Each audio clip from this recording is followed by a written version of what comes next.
사도행전 묵상일기 237번째.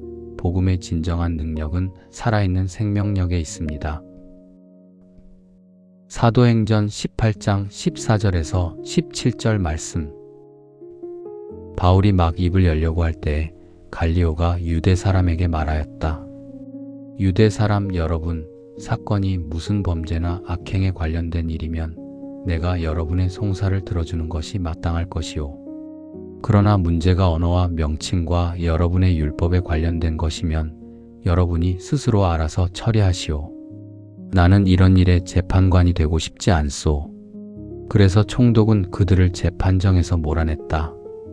그들은 회당장 소스테네를 붙들어다가 재판정 앞에서 때렸다. 그러나 갈리오는 이 일에 조금도 참견하지 않았다.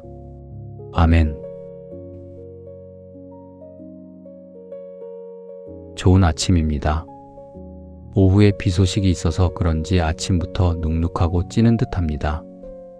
오늘도 건강관리 잘하시고 이럴 때일수록 더 웃고 더 밝게 더 기쁘게 생활하세요.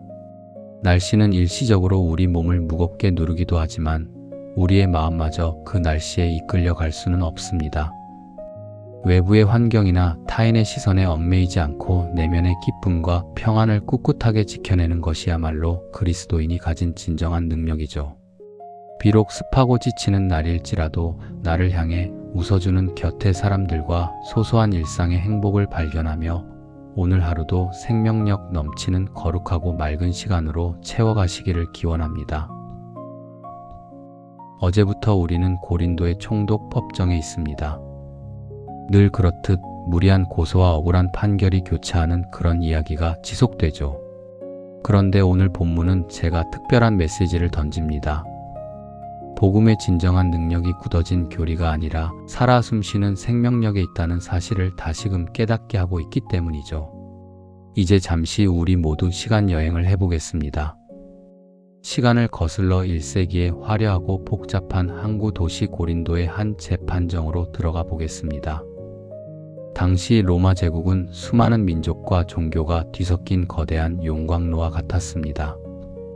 그 거대한 제국을 다스리던 합리적이고 교양 있는 총독 갈리오의 앞에 어느 날 한 무리의 유대인들이 씩씩거리며 바울의 뒷덜미를 끌고 옵니다. 갈리오는 명망 있는 가문이 촉망받는 정치인이었죠. 그의 동생이 스토아 학파를 이끄는 세네카였던 것으로 보아 그 역시 학식에 일가견이 있었을 것이라 생각됩니다. 로마의 주요 속국이었던 아가야 지역 총독으로 온 지 얼마 되지 않은 갈리오는 처음엔 무슨 심각한 범죄나 폭동이 일어난 줄 알았을 것입니다. 그런데 가만히 들어보니 사람을 해치거나 물건을 훔친 범죄 이야기가 전혀 아니었습니다. 그들의 입에서 나오는 고발의 내용은 온통 자기들만 아는 율법의 조항들, 그리고 누군가를 메시아라는 명칭으로 부를 수 있느냐 없느냐 하는 그들 내부의 답답한 이야기뿐이었죠. 광활한 세계사를 바라보며 넓은 안목으로 세상을 다스리던 갈리오 총독의 눈에 이 종교인들의 모습은 참으로 우물 안 개구리 같았을 것입니다. 생명력이라고는 도무지 찾을 수 없는 메마른 논쟁으로만 비쳤을 것이 분명합니다. 결국 갈리오는 싸늘하게 선을 긋고 맙니다. 문제가 언어와 명칭과 여러분의 율법에 관련된 것이면 여러분이 스스로 알아서 처리하시오. 나는 이런 일에 재판관이 되고 싶지 않소. 이 짧고 차가운 장면은 초기 기독교 역사에서 아주 중요한 의미를 지닙니다.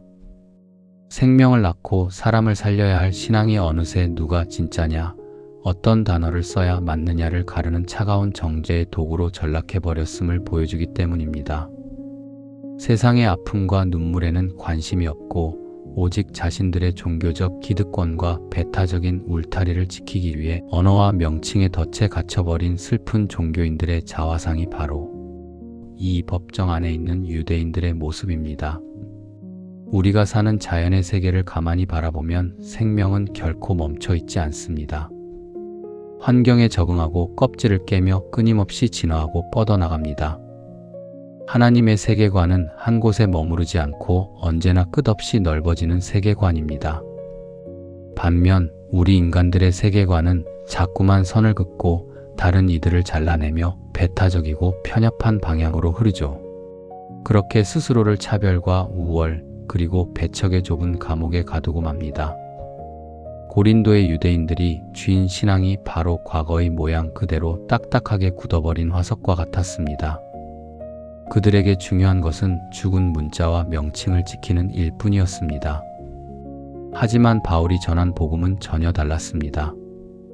바울의 하나님은 과거의 율법 책에 갇힌 굳어진 분이 아니셨습니다.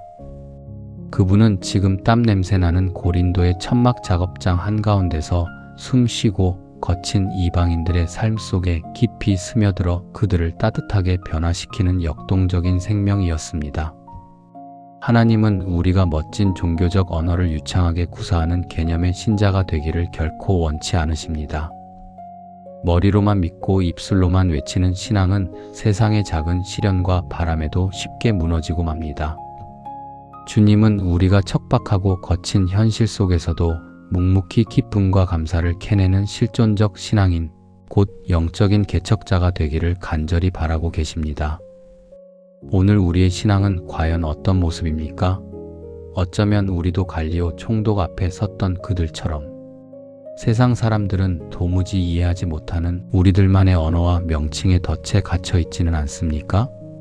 교회 안에서는 은혜롭습니다. 할렐루야라며 화려한 종교의 언어를 유창하게 쓰면서도 정작 그 문을 나서서 마주하는 직장과 가정에서는 한 줌의 용서도 작은 환대도 베풀지 못하고 있다면 우리의 신앙은 생명력을 잃은 화석과 같습니다. 세상은 우리의 교리가 얼마나 완벽한지 묻지 않습니다. 우리가 얼마나 정통인지를 궁금해하지도 않아요.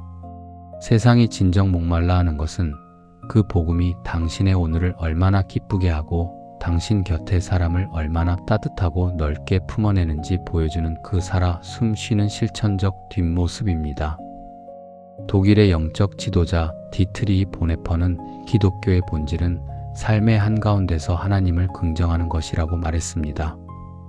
머리 아픈 교리 논쟁이나 차가운 정죄는 이제 잠시 내려두고 나의 삶 속에서 주님의 생명을 유쾌하게 살아내야 합니다. 우리들만의 좁은 법정에서 벌어지는 소모적인 다툼과 명분 싸움을 멈춥시다.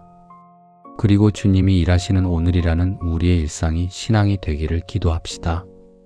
내 곁에 있는 가족의 구분 등을 말없이 다독이는 따뜻한 손길, 치열하고 불합리한 일터에서도 잃지 않는 은은한 미소와 성실함, 누군가의 아픔 곁에 가만히 머물러주는 위로의 시간. 바로 이것이 언어와 명칭의 덫을 넘어선 진짜 복음입니다. 우리가 믿는 종말은 먼 훗날 삶을 포기하는 끝이 아니라 오히려 오늘 하루를 선하게 살아가게 하는 벅찬 희망입니다. 죽어서 가는 먼 미래의 천국만 바라보는 것이 아니라 바로 오늘 내가 두 발을 딛고 있는 이 척박한 일상의 땅에 하나님의 평안과 이해를 심는 넉넉한 영적 개척자로 살아가시기를 주님의 이름으로 간절히 축복합니다.